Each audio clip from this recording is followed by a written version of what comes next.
because I feel like, nobody said attending next, which hurts my feelings, but I do think there's something that happens in a relationship like this when you can meet other people, because I have this theory that you can't really learn the kind of content and information and knowledge that you need without other people. I mean, there's some of these things, and yes, God, and yes, the Bible, and absolutely, but there is this thing that I think God designed, that we need each other, and we need to learn from each other. And I love, the whole idea of talking to people who are different than you. And so what I want to do is park for a few minutes. We're going to come back to this some more. And because I feel like one of the things that we're curious about is how we can take something like this and continue with the chemistry that we feel like is happening over the last 2 or 3 years, the idea of coaching and what coaching should look like, and create some type of a system and a process where this can continue beyond an event like this. We've been thinking about this for 3 or 4 years.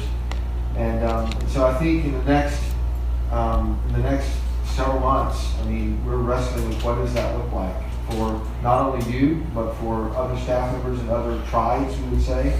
For example, Kara and Doug and myself are talking about hosting the first, what we're considering is the first student pastor, youth pastors leadership summit. It's just for them. It's going to be an invitation-only thing, kind of like this. And a lot of your guys will be first in to be invited. But we want to put the right people in the room to think about what this looks like at another level and keep pushing at this. But here's where I am, and I hope that my journey isn't just being forced on you as I'm trying to figure out different things in my life and working through different things. But I'm always sensitive about what I need to learn next and what I need to understand next. And so this journey started for us several years ago when we recognized a lot of inner city churches that were trying to use orange and be orange and take these 5 principles that we think are very transferable. Because we think it doesn't matter what size your church is, where your church is, what style your church is, what your demographic of your church is. You need to understand leadership. You need to partner with a family. You need to figure out how to somehow refine your message so that it connects with your audience. You need to elevate community. These things are just true. We feel like universal. And in that process, we started inviting other leaders into the mix that think in terms of inner city, urban, rural, other areas to go, okay, how does this translate and how does it work? And I think somewhere in that process as a leader, I became very self-aware that I'm not as aware as I should be of the rest of the world, people who are different than me, because I've kind of traveled in this circle of leaders, and I became really hungry to understand people who think differently than I do, and also because of I think the role and responsibility we have with the gospel to make sure that other Christians who are communicating and connecting with other leaders teach me what I don't know about a part of the culture I'm responsible to reach. And so I began to build into my life some individuals that are kind of coaching me. It's interesting when you're my age and you have coaches that are younger than you, what that looks like and what that means. But I was in a conversation about, I guess it was in the fall, in Austin. And actually, Sean Watkins was there. Tasha, is Tasha not here yet? Tasha Moore's not here yet. Tasha will be with us tomorrow, son. And Virginia Ward, some of you know Virginia Ward. And I'm sitting at the table with these 3 leaders, and they start talking about the African American culture, the Black culture. And there's this moment in the conversation when they forgot I was there. And they started talking about this issue, like they would if we weren't in the room. And in that moment, I realized I don't know anything at all about what they're wrestling with, what they're dealing with, what they're thinking, and how they're processing. And I just would love to introduce you for a few minutes to Sean Watkins. He works with InterVarsity Press. He can tell you his title. It's this long title. And but the thing that I was amazed with Sean, sitting in a room with him, was that he has such insight into culture and the world and just what is happening in the context of racial tension. And he's committed to this idea of what does it look like when we start building bridges. And a lot of the people we're going to talk over about the next two or three sessions are going to have an insight into this area. So I want you to give Sean a hand. I'm going to ask Sean to come up here for a second. Tomorrow we're going to spend part of the time talking about volunteerism, and then we've got this guest with Bernice King who's going to come talk with us some more, but I thought it would be great if we just actually sat down for a second and had this conversation. And I wish Virginia was here and Tasha was here, and we could do that fishbowl thing that we talked about, where we all disappear and we can just listen to you guys talk about us the way you talk about us. And because I think that would be great, because I think it would be, you know what I'm talking about. Because there is this thing that sometimes we don't see because we're on the other side of it. And in that particular conversation, there was one thing that you guys said, and I want you to explain this, unpack it for me, because it has to be learning, that as a black man, or in the African American culture, you have to learn two words. Explain that. So one of the things we started talking about, hi everyone, my name is Sean Watkins. I'm on staff with InterVarsity Christian Fellowship. I'm the Associate National Director for Ministry and Digital Spaces. My job is to help us figure out evangelism and discipleship and all social media platforms, and also plans in multi-ethnic church in Austin, Texas. And in my Indian Fuller Seminary.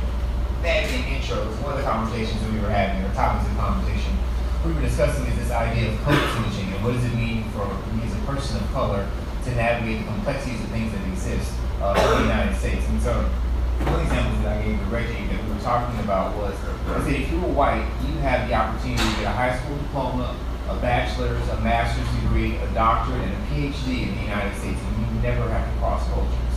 As a person of color, I can't get a GED without navigating the white world. It is an integral part of the society in which we live. It is the air in which we breathe. And so for myself as a person of color, there is a way in which I have to look presentable. There's a way in which I speak. There's a way in which the world in which I have to learn when I'm navigating a white circle, which is very different from how I am when I go back home to 3rd Ward in Houston, Texas, where I was born and raised. I live in Austin, but 3rd Ward is home. So I drive different, I talk different, I act different. And because of that, it gives me the ability, I think, to navigate different worlds, but I also understand those different worlds as well. Some people would think because I can be in South Georgia and be in Boston, I can do those two things too, but it's a different category, trust me on this. Because I can talk like my relatives talk in South Georgia, and I can deal with that whole group, but this is a layer that anyway, I didn't mean to interrupt. I'm just trying to stay hanging. I want to identify with you, but I can't. That's the problem. So keep going. Yeah, I mean, it's two different worlds. So I'm not sure how else we're going to be able. What else? Yeah, but what I'd love for you to talk about too is this issue of as white leaders. I'm going to ask Bernice King this tomorrow too. As white leaders, what would you want us to understand as it relates to culture and how we can be a part of building a bridge to the black community in a way that isn't happening? And there's these 3 A's I want you to get to in just a second and back. But I love these 3 A's because that was part of the conversation about. Does that make sense? Absolutely, absolutely. So one of the things that we talk about, or that I try to share whenever I do a training on cross-cultural competencies and helping different ethnic groups kind of understand the reality of what's going on, is this AAA philosophy, which is simply awareness, action, and advocacy. Awareness, action, and advocacy. The first one being awareness. We want to do an inductive of the community or the context in which you're in. I think one of the beautiful things, if I can be a bridge builder for a second, one of the beautiful things about being a black man in America and navigating a white evangelical world is that there are oodles and oodles, there are oceans and oceans of content. There are books for days. Sweet baby Jesus. There are books for everything. Y'all have theology that was written 200 years ago, and people that summarized those books on theology and then wrote their opinions on those books and wrote books about why they agree with it and why they disagree with it and what they missed. I mean, it's books for days. The content is great. However, it's not just about content for people of color, it's also the context. And so you got to do an induction for the community that you're in. More often than not, what I experience is there are questions about racial reconciliation and how can we be unified, and people don't do an inductive of the city they're in. Oh, why is the city divided? What happened? What caused the gap between the two communities? And so that requires displacement. And it requires what I call authentic displacement. There's two different kinds. There's displacement where you say, I want to be a bridge builder, so I'm going to find the Black or the Latino church to go to, and we're going to go visit on Sunday.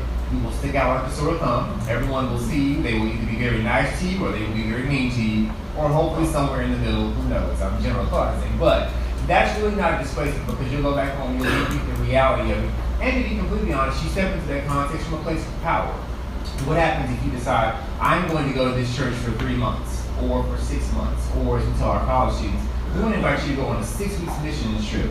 And the invitation is due for an extended period of time, because during that time period, you've given up power. At some point in going to that church for 3 months or for 6 months, and at some point in being in China for 6 weeks, you're going to say, I am ready to go home, but you can't. And that's where power comes into play. I think the fact that we're able to go on some mission trips, or we're able to displace ourselves into some communities, but we pick the timetable for when it's done, we're still coming from a place of power. And to be completely honest, the conversation changes a lot of times when white people are not in the room. There's a way in which the dominant culture, which is a beautiful gift to our multi-ethnic community of faith, there's a way in which we can come in with content. There's a way in which we can come in with power, with money, with resources. And so marginalized communities will be welcoming for that, but that also means there won't be a lot of transformation or change. Because again, the conversation changes when those missionaries go back home, or when those pastors or churches go back into their communities. But you've got to know that. So your awareness is the first thing. The second step is action. It's not just that we have learned something, we've got to take actionable steps. I'm an 82 baby, so I was born in the 80s. I'm a 90s kid. That means G.I. Joe was one of my favorite cartoons in the whole wide world. At the end of every G.I. Joe cartoon, one of the Joes would come up to these two kids doing something dumb. Let's ride our bike over the power lines. And Sergeant Slaughter would show up and say, don't ride your bike over the power line. You can get hurt, and your mom will be mad, right? And kids would always say, thanks, Sergeant Slaughter, now I know. And knowing is half the battle. G.I. Joe, right? It worked. All right, so awareness is not enough.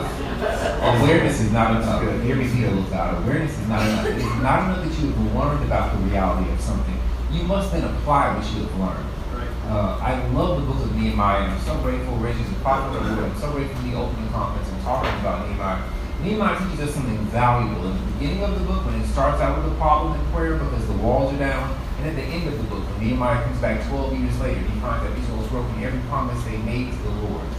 Nehemiah teaches us a very valuable principle about leadership, which is quite simply, these things that come up in our lives, the things that come up in the lives of the people that we serve, they are not our fault. These things that are going on in the country, it's not your fault, but it is your problem. And that's the nature of spiritual leadership. It's a great statement. It is not my fault that I am a black man in America, but it is my problem. That does not change the fact that I get followed by law enforcement. That does not change the fact that I get followed in malls. That does not change the fact that 3 months ago I got stopped for a delayed turn signal. I had my turn signal on when the light turned green because I had my radio off. I was thinking. The police officer pulled me over and asked me if I had any drugs or alcohol in the car. And I said no, and he asked for permission to search my vehicle. And I said no. And so that was a very interesting discussion. That's not my fault. It is my problem. These things that are happening in our country right now, we didn't cause any of them. It also means that we can't avoid them as leaders. I think we see that both in Nehemiah, we see that with God, we see that with Jesus and when he comes into humanity and dies on the cross for all of those things. So action is huge. Now, what type of action do you take? For some of us, you need to be displaced for a lengthy period of time. For some of us, there's gentrification happening in the country. That means you need to find a place that's being least gentrified and consider moving there and being a bridge builder and building some relationships. That means there may need to be a word that needs to be spoken when there's an unarmed black person that's killed by law enforcement in the country. Is there a prayer that can be prayed? Is there a word that can be sent? So not just a word, but then also, is there a ministry of presence? Sometimes it's not sending someone a text message or calling them. Sometimes they need to see you.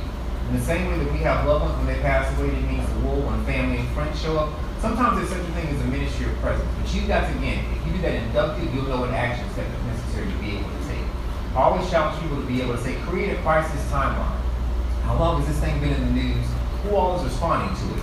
Did the mayor of the city have to say something? Did the governor of the state have to say something? Did the president of the United States have to stop talking about Russia and talk about an unarmed black person killed? You probably should say something as a Christian leader. So action, awareness, action. The final thing is advocacy. It's not enough that we've learned something new. It's not enough that we've taken an action step. You now have to advocate. What have you learned? And take someone else with you on the journey. As you're learning about these things, as you're debriefing, don't go on the journey by yourself. Bring someone with you. It is not enough that you are not racist. Are you anti-racist? Are you allergic to racism in family and friends and our students and our coworkers? The type of world that you're trying to be able to build. What will happen if you speak up about these things or if you're silent about them?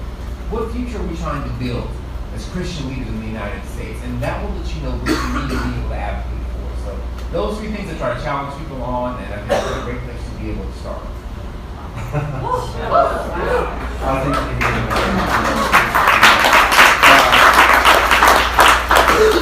I wish you could have been sitting at the table tonight when we talk politics. We're not going to get into that tonight. You know, he's one party, I'm one party. But I'm telling you, there is this thing right now in our culture that is not going to be resolved by politics. It's going to be resolved by Christians who agree about principles that we should stand on with each other that transcend, in my mind, the political systems. And part of it, I think, really does begin with building friendships and building relationships.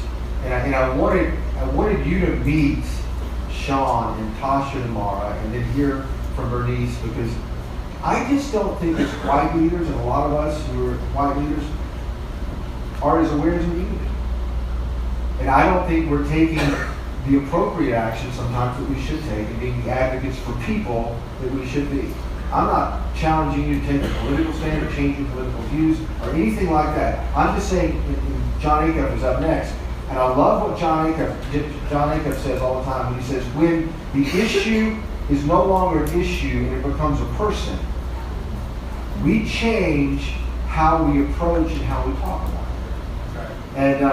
And so that's what I want us to begin the conversation doing, because I don't know. I mean, I'm not a prophet. But the next 4 years, 8 years, 10 years, I think there's going to be a lot of opportunity for Christians. A lot of opportunities for Christians to treat each other and to treat people in a certain way in the light of all kinds of things that will be happening. And I just think, you know, there's so much I want to say, and I don't want to get in trouble with anybody.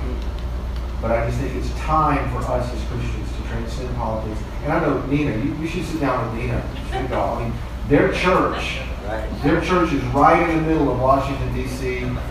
Every 4 years or 8 years, there's a whole group that leaves their church and a whole group that comes into their church. And depending on which party it is, I mean, they've got Republicans and Democrats sitting there in the same room together.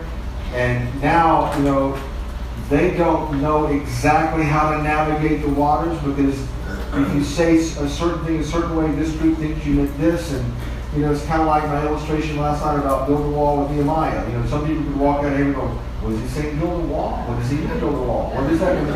And so there's just this whole thing that I think we as Christians need to be responsible. And here's what I absolutely believe. And we're back to what you said over here. And I don't believe this. And then we're going to jump to John. We're going to pick this back up tomorrow. You preach sometimes, don't you? I've been rumored to preach twice. If we don't build relationships with people who are different than us, we are going to limit our influence when it comes to showing and sharing and demonstrating the gospel the way that we should. And so here's one other thought. This is just one other thought. And this is, I'm not saying it's right or wrong, I'm just saying this is a thought. Our world is changing. We have sent missionaries to other countries for generations. Now we have people in our country coming to us. You can debate on whether they should be able to come, whether they should not be able to come. The fact is, they are here and they are coming. We have the most, I see this as a positive thing, the greatest opportunity we've ever had as a Christian entity and as a church to practice what Jesus said 2,000 years ago when he said, love your neighbor. Now, the For Our Neighbor theme for conference was not intended to go down this road. There's kind of this thing that's happening as we're moving to our conference. And I'm talking too long. I didn't mean to go this long. I just want to say this. When the Pharisees asked Jesus the greatest commandment, when Jesus said, love your neighbor, what he said in the essence of that message was something very unique. Because the Pharisees turned around and asked him, well, who's my neighbor? He told the story. What was the story told? Good Samaritan. Because up until that time, neighbor had been defined as someone who looks like me, someone who lives in proximity to me, somebody who believes what I believe. And when Jesus told the story about the Good Samaritan, he redefined neighbor. I'm just telling you, neighbor is being redefined. And we're called, person to person, to love. That's the great commandment. Any final word you want to share? I'm Baptist trained. I can always say final Go words. ahead. But, no, I would say probably two things come to mind. One, I think what concerns me, I was a history and African American studies major in college, and I think as both taking some of the cultural cues and as looking at the state of the world today and the country today, there's it's a very familiar passage of the scriptures. 1 Samuel 17, when David versus Goliath. And the Bible says, of course, what? That Goliath comes out and he taunts Israel for 40 days and 40 nights. He makes his demands, and every time he comes out, the people of God scatter. And I think when it comes to racism and discrimination in the United States, Goliath has been taunting us for a very long time. He's been coming out for, depending on your cultural context, for mine, 400 years. If you're Native American, 700 years. And every time he comes out, the people of God scatter. And this is unavoidable. So, I'm an emotional man, so I'll cry tomorrow. Our parents' generation did the best they could. They didn't solve it. The torch has now been passed to us. If we don't deal with it, we pass to our children. This is not going away. It is 2017. You see what's happening in the country right now. History has demonstrated this will not evolve or go away with time. It must be faced. Goliath must be challenged. And only the people of God can do that. We need Davids, we need Davidas, whatever you want to call them. We need the people of God to lead the people of God. And too many of us are hiding behind our own ethnic identities and what it means to be white and to be privileged, or to be a person of color and to be angry. But either way it goes, Goliath is winning, and so we've got to do something. So I will pause there because we have more time to say tomorrow. So Let's get started.